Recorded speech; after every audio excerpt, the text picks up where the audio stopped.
सभे मगहिया भाई बहन के भूलेटन काका के राम राम आथिन मगहिया खबर में सुनथिन देश दुनिया के खबर। तीज व्रत आज है। बिहार के मुख्यमंत्री नीतीश कुमार सभे कोई के तीज के बधाई दिलन है।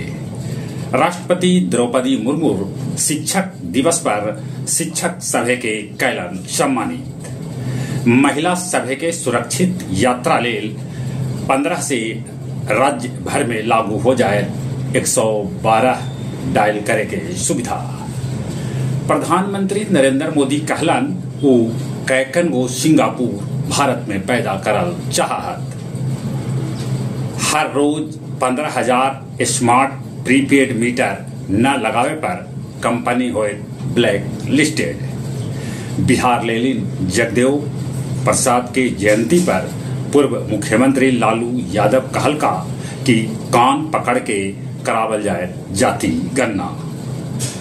15 सितंबर से नवादा गया होते बनारस से देवघर तक चलावल जाए वंदे भारत ट्रेन। देश देशांतर मगहिया दलान अपन 173वां ऑनलाइन कार्यक्रम में कहानी पाठ के आयोजन कैल, जेकर अध्यक्षता मिथिलेश जी और संचालन कृष्ण कुमार भट्टा कैल का। कल नदी, तालाब, पोखरा, आहरा में डूबे से 11 से बेसी आदमी के जान चल गए। तेलंगाना पुलिस 6 गो नक्सली के कैलक ढेर।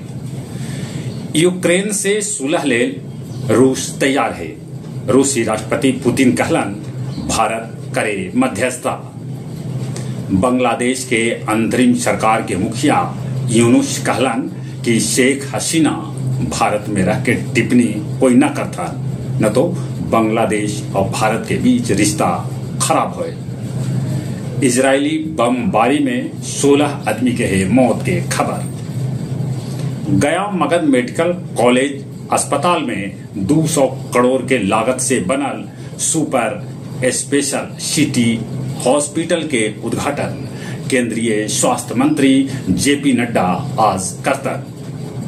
पितरपक्ष मेला में सुरक्षा लेल पटना से ऐतन 400 जवान। कल आजाद पार्क से 6 गो जुआरी के पुलिस कैलक गिरफ्तार।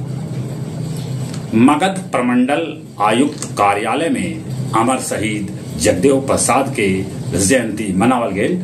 उनकर मूर्ति पर पुष्पांजलि अर्पित कैल गेल। अब कुछ खेल के समाचार। पैरा ओलंपिक में 146 पदक के साथ चीन नंबर 1 है, तो 24 पदक के साथ भारत नंबर 13 पर काबिज है। T20 में सिंगापुर मंगोलिया के कुलम 10 रन पर ढेर कर दिलक। अफगानिस्तान के साथ टेस्ट खेले लेल न्यूजीलैंड के टीम भारत पहुंच गए। नंबर 1 खिलाड़ी ईगा के हरा के पेगुला यूएस ओपन के सेमीफाइनल में जगह बना लेला। चली एक बार फिर से अपने सभे के भूलेटन काका के राम राम।